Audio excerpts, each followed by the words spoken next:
حضرت عبداللہ ابن عباس رضی اللہ تعالیٰ عنہ سے مروی ایک روایت ہے، میں ایک دن حضور کے پیچھے بیٹھا ہوا تھا، سواری میں حضور کا ردیف تھا، تو حضور نے فرمایا، اے بیٹے، اے لڑکے، میں تجھے کچھ کلمات سکھاتا ہوں، تو اللہ کے حقوق کا خیال رکھ تو وہ تیری حفاظت فرمائے گا۔ تو اللہ تعالیٰ جل شانہ کے احکام کی حفاظت کر، تو اسے اپنے سامنے پائے گا۔ اذا سألت فاسأل اللہ، جب سوال کرے تو اللہ سے ہی سوال کرے، اللہ سے مانگنے کا مزاج پیدا کر لیں کہ فرمایا تمہارے جوتے کا تسمہ بھی ٹوٹ جائے تو وہ بھی اللہ سے مانگو۔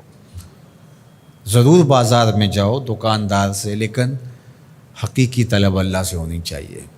بات بات پہ اللہ سے سوال کرو، بڑی سے بڑی چیز بھی اس سے مانگو، چھوٹی سے چھوٹی چیز بھی اسی سے طلب کرو۔ ہماری ساری ضرورتوں کا کفیل ہمارا رب، ہمارا مالک ہے۔ تو دوسری نصیحت یہ کی کہ جب تو استعانت طلب کرے، مدد طلب کرے تو اللہ سے ہی استعانت طلب کرے۔ وعلم، اور جان کہ اگر ساری امت، سارے لوگ، پوری قوم جمع ہو کے تمہیں فائدہ پہنچانے کی کوشش میں لگ جائیں تو تمہیں وہی فائدہ پہنچا سکتے ہیں جو تیرے لیے تیرے رب نے لکھا ہے۔ اور فرمایا وَإِنِ اجْتَمَعُوا عَلَىٰ أَن يَضُرُّوكَ بِشَيْءٍ، اور اگر تمہیں نقصان پہنچانے کے درپے ہو جائیں، لَمْ يَضُرُّوكَ إِلَّا بِشَيْءٍ قَدْ كَتَبَهُ اللَّهُ عَلَيْكَ، تو تجھے صرف وہی نقصان پہنچا سکتے ہیں جو اللہ نے تیرے لیے لکھا ہے۔ سارا زمانہ بھی مخالف ہو جائے، تیرا کچھ نہیں بگاڑ سکتا۔ ہاں، تیرے مقدر میں اگر کوئی چیز، کوئی بگاڑ لکھا ہے تو وہ ہوگا، اس کا ذریعہ وہ بن جائیں گے۔ تو اس لیے پھر اسی سے مانگو، اسی سے طلب کرو۔ رفعت الاقلام وجفت الصحف، جو لکھنا تھا اللہ نے لکھ دیا، لکھنے کے بعد قلم اٹھا لیا گیا اور جن صحیفوں پہ لکھا تھا وہ خشک ہو گئے۔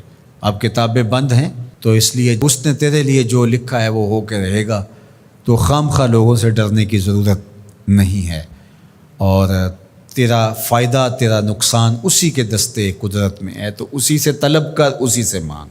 اور فرمایا تو اللہ تعالیٰ جل شانہ کو رخاء میں، خوشحالی میں یاد کر، یعرفک فی الشدہ، وہ تجھے مشکل میں پہچانے گا۔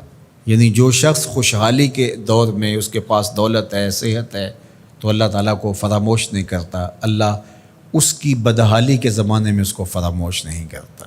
وعلم، اور جان، ان النصر مع الصبر، کہ جو مدد ہے وہ صبر کے ساتھ آتی ہے۔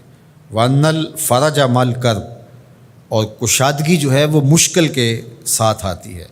وان مع العسر یسرا، اور سہولت جو ہے وہ مشقت برداشت کرنے کے بعد آتی ہے، تنگی کے بعد فراخی آتی ہے۔ پہلو مشکل پھر تمنا، پہلو کنڈا پھر پل، شاید مگروں پہلو مکھیاں ڈس دیاں ڈنگ والیاں۔